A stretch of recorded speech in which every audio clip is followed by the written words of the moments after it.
هتكلم عليه هو ومرموش، ياسر ابراهيم ومحمد هاني، والطبخه اللي حصلت والصفقه اللي حصلت. لما تيجي تربط النقط هتلاقي لا، هي مطبوخه للارجنتين وميسي. الواحد والله ما عارف يبتدي منين، بس كل اللي انا اقدر اقوله الحمد لله، قدر الله ما شاء فعل. الموضوع كان اكبر مننا بكتير جدا. احنا ما كناش نازلين ماتش كوره 100%، احنا كنا نازلين قصاد الفيفا نفسها، احنا كنا نازلين قصاد انفانتينو، كنا نازلين قصاد الحكم الفرنسي دوت ابن الوسخه، كنا نازلين قصاد الارجنتين وميسي. يعني الحمد لله انا بتقبل الهزيمه، بس انا مش قادر اتخطى او اتقبل الظلم اللي حصل، الظلم البين اللي مش احنا بس اللي اتكلمنا عليه كمصريين او عرب، لا الاجانب كلهم بيتكلموا على الموضوع ده لغايه وقتنا هذا. فالموضوع كان كبير جدا.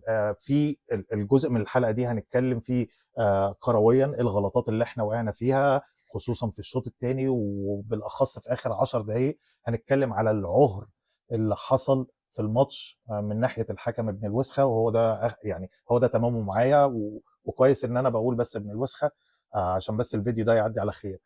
فهنتكلم في النقط دي. بس الفيديو لو وصل لك ما تنساش بقى تدوس سبسكرايب. ان شاء الله الفيديو يعجبك. انا عارف الاخبار اللي فيه مش حلوه، بس ان شاء الله كفيديو يعجبك. تنزل تتسكلف معايا تحت في الكومنتات. اللي ما يعرفنيش انا البومبو، ده سكاليف في الملعب، ويلا بينا. يلا سكاليف.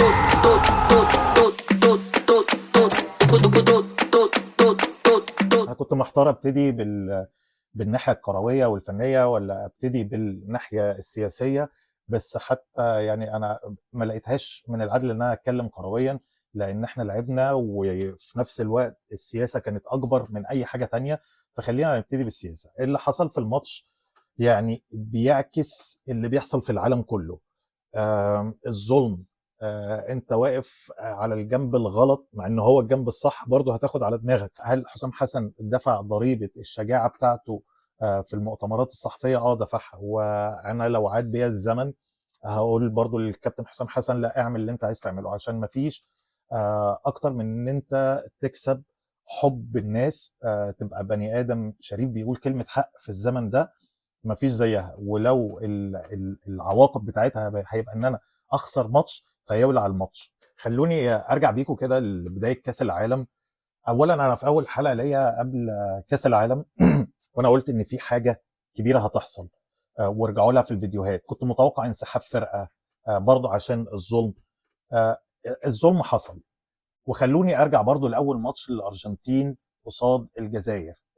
الفاول اللي ارتكبه ميسي، انا اسف مش فاكر اسم لعيب الجزائر، لما داس بالجزمه على رجل اللعيب من ورا، والدنيا كلها اتكلمت عليها ان هي ازاي مش كارت احمر، وفي حالات تانية كتيره هي بتبقى كارت احمر. بس احنا خدناها بتهريج وبدايه كاس عالم، وده ميسي، وطلعنا النكت. حتى جزائريين قالوا للحكم لا بلاش. بس احنا دلوقتي انت لو تيجي تبص على اللي بيحصل وبيطبخ، فهو الموضوع كان باين من الاول ان ميسي لا يمكن المساس بيه. خليني احط لك برضو اسس على كلامي او المرجعيه اللي انا بتكلم منها. انا واحد انا طبعا اهلاوي، بشجع برشلونه، بعشق ميسي، شايف ميسي اعظم لعيب في العالم، اعظم من كريستيانو او احسن من كريستيانو من ناحيه المهاره. فدي المرجعيه بتاعتي عشان تبقى فاهم وانا بتكلم انا بتكلم من انهي ناحيه. فطبعا كلنا هرجنا على دي، والجزائريين هرجوا معانا برضو على الموضوع ده، بس ما كناش حاسين بالفضيحه. وارجع تاني ودلوقتي خصوصا لما تيجي تربط النقط هتلاقي لا، هي مطبوخه للارجنتين وميسي من البدايه. شفنا برضو عدم الحياديه من الاستاذ انفانتينو بعد ماتش كاب فيردي والارجنتين، وتشجيعه للارجنتين وتهليله بالفوز وفرحته بالفوز. برضو شفنا في لقطات كتيره من الماتش قبل الغاء الهدف الثاني اللي هو بتاع زيكو، هو كان قاعد متضايق قد ايه، واول ما الحكم لغاه سقف وفرح، ويعني الابتسامه جابت من الودن دي للودن دي. فاحنا يعني فاهمين دلوقتي الفيفا رايحه لايه. قبليها برضو كان في قبل الماتش كمان كان في مؤتمر كده تقريبا، انا والله مش فاكر هو معمول فين، بس كان الرئيس الارجنتيني ابن الكلب كان في مؤتمر، وكان فيه شويه الخنازير قاعدين، وخنزير بيقول له عايزينك تجيب كاس العالم الرابعه، وكان قاعد جنب نتنياهو برضه وفرحانين. واحنا اول ما يعرفش الرئيس الارجنتيني خافير ده من قبل ما يترشح، وهو كان قاعد بيتكلم على الخنازير وقد ايه هو بيحبهم ولازم ندعمهم وان هم اصحابه. فاحنا فاهمين هم واخدين انهي سكه. المؤتمر كابتن حسام حسن عمله وكان صداه ضارب في العالم كله، ده برضو كان ليه تاثير كبير، اللي هو عادي يا باشا اتكلم براحتك ومفيش اي مشكله، ولبسوه عبايه سوبرمان، بس يعني انت مش هتاخد غير اللي هنديهولك. وهو ده برضو اللي حصل في الماتش بيعكس، برضو هرجع اقولها تاني، بيعكس اللي بيحصل في العالم من ظلم، من استبداد، من عنصريه. كل ده انعكس في الماتش بس بشكل اصغر، في شكل ماتش كوره. الحكم يرجع بتاع 100 ياردة عشان يلغي جون صحيح مليون في المية، عشان فاول، مش اللي هو شك في ضربة جزاء، لا ده عشان فاول. جون من احسن الاجوان، وده مش رايي انا بس، ده راي ناس كتيره واجانب. الفاول اللي كان ما بين مولينيا وامام عاشور والضرب في الوش ده برضو يعني الحكم ابن الوسخه ما جاش جنبه. كان في شك في ضربتين جزاء يعني تقريبا في لقطه اللي بيفصل ما بينهم شويه ثواني. اول واحده شد حمدي فتحي جوه منطقه الجزاء، وبعد كده الكوره بتاعه محمد صلاح جوه منطقه الجزاء، العرقله اللي حصلت. كل ده يعني تم التغاضي عليه بشكل مش طبيعي، ولا حتى فكر ان هو يرجع للفار زي ما رجع للعبه الاولانيه. وشفنا التصريحات بتاعت الان شيرر لما طلع واتكلم وقال لك هو يا اما تحسب الاثنين يا اما ما تحسبش الاثنين، بس انت حسبت واحده وسبت واحده. فهو برضه مش فاهم. في ناس ممكن تبقى شايفه ان ميسي ملوش دور في الموضوع، هو مجرد ان هو بينزل يلعب، الكلام ده بيحصل خلف الكواليس. انا مع الراي ده بنسبه كبيره. وفي نفس الوقت انا برضو يعني ميسي ما يلزمنيش دلوقتي، وحتى عملت له انفولو. الموضوع بقى مستفز قوي، مش فاهم برضو الارجنتين وحكايتها. كاس العالم، اول كاس عالم خدوه كان سنه 78، وانتوا طبعا كلكم عارفين القصه والقرف اللي حصل في وقت كاس العالم، وازاي كاس العالم ده كان معمول في وقت ظلم شديد وظلم مبين، وقد ايه الفساد اللي حصل في كاس العالم ده، وماتش بيرو تقريبا، والطبخه اللي حصلت والصفقه اللي حصلت خلف الكواليس. 86 الجون المشكوك في امره، او مش مشكوك، هو باين لغايه يعني دلوقتي ان هو مش جون اصلا اللي بايد مارادونا.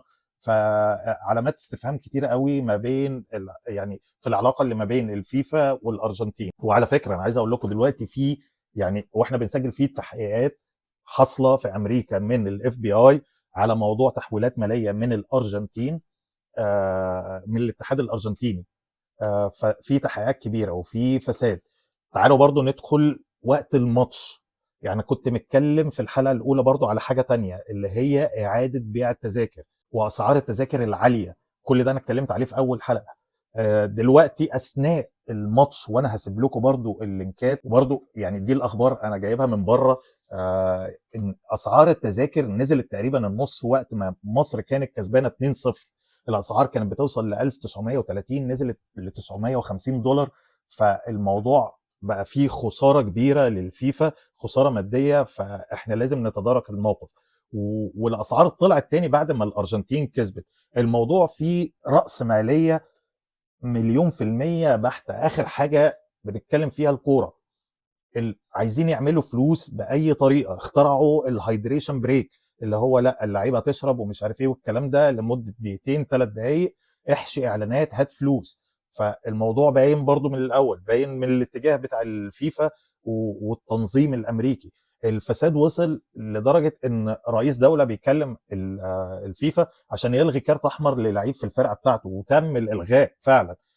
فالموضوع ما بقاش كوره خالص، الموضوع بقى مين في السلطه والعلاقات، واحنا نقدر نعمل ايه مع بعض. انا مش عايز اتكلم في الموضوع ده بقى كتير، لان الموضوع دمه تقيل قوي، واحنا كلنا شفنا الاخبار والتصريحات، شفنا الظلم البين.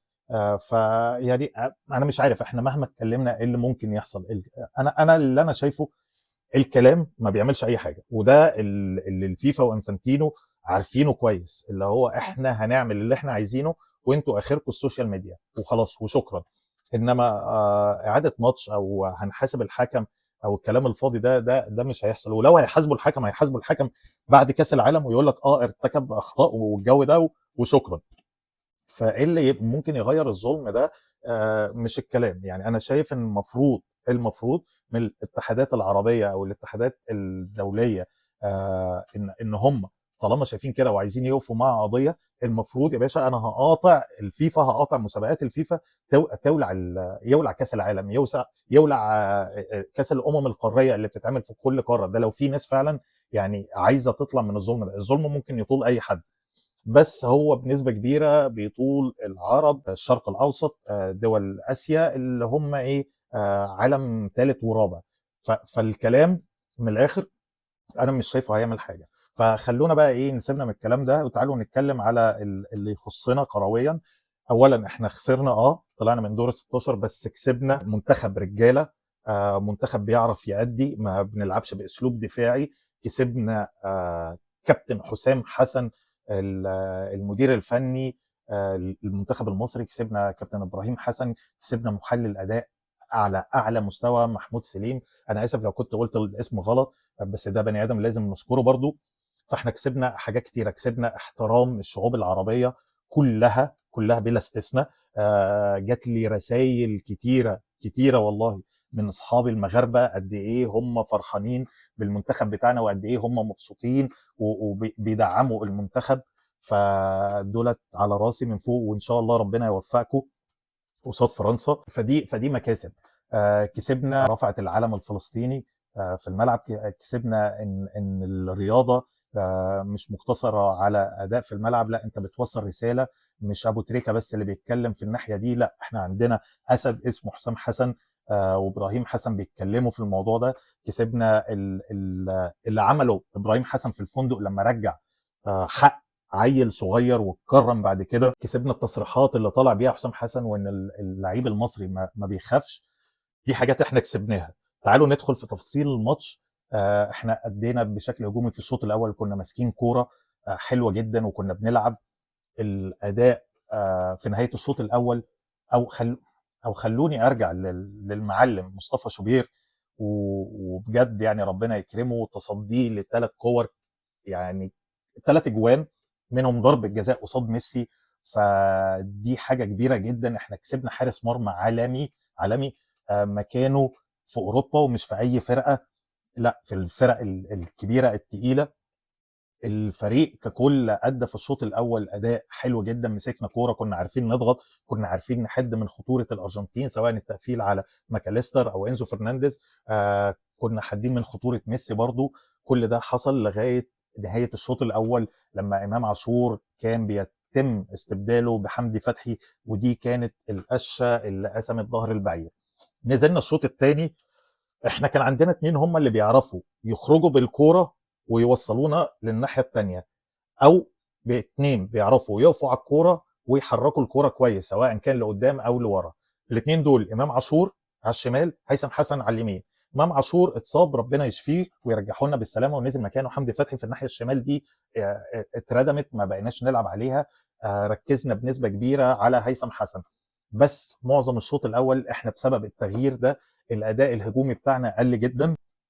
فكان في اللو بلوك ده اللي احنا عاملينه، فكان المنتخب راجع او متراجع بشكل كبير للثلث الثاني والثالث بشكل اخص. عاملين لو بلوك بس بنعتمد على بعض الهجمات لو عرفنا نطلعها. كان في نوع من انواع عدم التركيز من اللعيبه بتاعتنا لغايه ما بدانا نقف على رجلينا ونلعب ناحيه هيثم حسن. وشفنا الجون اللي اتلغى، الجون العالمي اللي هيثم طلع بالكوره وعمل فنت مش طبيعي لغايه ما وصلت الكره لصلاح. الكره اتلعبت لزيكو، سجل الجون العالمي اللي اتلغى من ابن الوسخه عشان يرجع يحسب فاول. تريزيجيه نزل، انا مش عارف والله اقول ايه عليه. هتكلم عليه يعني، هتكلم عليه هو ومرموش، ياسر ابراهيم ومحمد هاني. ياسر ابراهيم ومحمد هاني، انتوا اديتوا بطوله بشكل كبير كويس، بس الماتش ده كان فيها فوات كتيره قوي منكم. تريزيجيه عايز ياخد اللقطه باي طريقه، مفكر نفسه ان هو كابتن ماجد. يا باشا انت من زمان اقسم بالله انت عندك مشكله اصلا في الجري، فاهم؟ وبقى في مؤخرا مشكله كبيره فشخ في موضوع القرارات. فانت نازل تعمل ايه يا عم؟ انت نازل تلعب لعبه جماعيه. انت ايه اللي انت بتعمله ده؟ الكره واصله له البطء وخلى الكره تبعد لغايه ما مساحه وسعت، وهيثم جاي له ولا زيكو ولا مش فاكر مين، وبرضه عايز تعمل ميتين الارض يا اخي. يا عم كفايه والله كفايه. افتح لك صاله بلياردو او صاله بلاي ستيشن وسميها تريزيجيه سكر، اي حاجه، بس سيب بقى الكوره بقى للناس اللي عايزه تلعب كوره. مرموش من بدايه الشوط الثاني واحنا كلنا سبحان الله بنقول ده ماتش مرموش. ده ماتش مرموش ليه؟ لان في مساحات، في كره هجوميه انت تقدر تلعبها. معاك معاك محمد صلاح هيقدر يلعب لك البساط اللي انت تقدر تستغل المساحات بيها او عن طريقها، وتقدر ان انت تجري براحتك. نزلت في اخر كام دقيقه، ايه اللي انت بتعمله ده؟ انت داخل على زمايلك، وايه جوده البساط دي؟ هو انت فين يا مرموش؟ هو انت فين؟ انا من اول البطوله وانا ما شفتكش، ومن اول البطوله وانا بدعمك وبقول معلش عشان انا مؤمن بامكانياتك وشفتك بتأدي وعارف ان انت هتأدي، بس ايه المستوى الخرا اللي انت بتعمله ده؟ انا مش فاهمك اقسم بالله. المهم بعد الهدف اللي اتلغى يعني الحمد لله جبنا جون تاني. بس تعالوا نتكلم على اخر 10 دقائق الانهيار اللي حصل في الدفاعات بتاعتنا. تعالوا نتكلم على الجون الاول وعدم الرقابه من محمد هاني في كوره واصله، انا مش فاكر مين اللي جاب الجون وطالع عليها وجايبها براسه. الكره كانت في متناول مثلا مصطفى شوبير، بس انا مش هركز مع مصطفى شوبير، انا هركز مع اللعيبه اللي المفروض تقطع العرضيه والكره اللي المفروض كانت تتمنع من الاول من العرضيه. تريزيجيه دفاعيا ما جاش، ونشوفه كمان بشكل كبير فشخ في الجون الثاني ان انت سايب ميسي يرفع الكره عادي. مفيش مشكله، الكره بتترد. بصوا يا جدعان المساحه الفاضيه اللي ميسي داخل فيها وتريزيجيه باشا واقف ولا اكنه في اي حاجه. ايه القرف ده؟ الجون الثالث، هجمه مرتده. انا مش فاكر مين اللي راح ناحيه اللي معاه الكوره، بس انا ركزت اكتر في ياسر ابراهيم. ياسر انت بصيت ولقيت انزو فرنانديز بيجري لوحده، يعني انا مش فاكر انزو ولا مين. انزو الجون الاولاني اللي جابه الفاريز، الجون الثالث انزو بيجري لوحده وانت عينك عليه، انت المفروض رايح مقفل عليه. انت ايه الفدادين او الاراضي اللي انت سايبها بينك وبينه لغايه ما الكوره تتلعب، وانت بالنسبه لك العرضيه تبقى مجرد للمشاهده، انت قاعد بتبص عليها وفي الاخر عينك على على انزو هيلعبها ازاي؟ ف إيه؟ الحمد لله الحمد لله. كان يعني غلطات كبيره، كان ممكن نقدر نعمل حاجه قصاد الفساد، بس زي ما انا ابتديت اقول الحمد لله قدر الله ما شاء فعل. ده الجزء القروي. في جزء تاني برضو قروي اقدر اتكلم عليه، ان المنتخب المصري على قد ما هو كان شجاع، على قد ما احنا برضو عندنا مشكله في حته ان انت ما عندكش دكه. انت لما طلعت امام بانت المشكله الكبيره، ان ما بقاش فيه ناحيه شمال، ما بقاش فيه واحد قادر يخرج بالكوره، ما بقاش فيه واحد قادر ان هو يظبط نص الملعب. خرجت هيثم حسن، انت كده ضاعت. دي حاجه احنا لازم نشتغل عليها. لازم كابتن حسام حسن لازم يدور اكتر. اكيد عندنا لعيبه تانية تقدر ان هي تأدي. ربنا يرجع اسلام عيسى بالسلامه من الاصابه بتاعته. انا شايف ان هو حل كويس في ناحيه الشمال مع امام عاشور، سواء كان بديل او ممكن كابتن حسام حسن يبتدي بيه، فربنا يشفيك. الناحيه اليمين انا مش شايف. ممكن زيكو، يعني احنا كده عايزين نبص برضو على مهاجم. ففي مشكله برضو في القماشه بتاعه المنتخب دي، احنا لازم نبص عليها. احنا خرجنا من كاس العالم، يولع كاس العالم. الحمد لله كسبنا حاجات كتيره انا اتكلمت عليها في الحلقه. لو عاد بينا الزمن، انا مش عايز اغير اي حاجه غير الجوانب الفنيه طبعا، بس الحاجات اللي ترتب عليها القرف والظلم ده انا مش هغيرها ولا هبدلها بكاس العالم نفسه. الحمد لله الحمد لله الحمد لله كسبنا كتير. راضيين على منتخبنا، راضيين على طبعا المدير الفني كابتن حسام حسن وكابتن ابراهيم حسن. على راسنا من فوق، انتوا شرفتونا، شرفتوا العرب كلهم. رجاله قد المسؤوليه، راجعين ابطال ان شاء الله. ان شاء الله تبقى دي بدايه انجازات كبيره. ان شاء الله كاس الامم الافريقيه اللي جايه تبقى مصريه، ونفتكر الجمله دي مع بعض ان شاء الله. انا متاكد ان حسام حسن هيبص على قماشه اللعيبه وهيبقى فيه تغيير كبير. الحمد لله، الف مبروك تاني على اللي احنا كسبناه. وبس كده يا صديقي، هي دي كانت الحلقه. يا رب ما كنتش طولت عليكم. لو وصلتك الحلقه ما تنساش تسبسكرايب، ان شاء الله تكون الحلقه عجبتك. اكيد في نقط كتيره انتوا عايزين تتكلموا فيها معايا، فانزلوا تحت في الكومنتات تسكلفوا. هشوفكم في حلقه جديده ان شاء الله، نشوف ايه اللي هيحصل في كاس الخرا ده. ولو في حاجه تستدعي ان احنا نتكلم هنتكلم اكيد ان شاء الله. هشوفكم تاني. انا البومبو وده سكليف في الملعب، يلا بينا.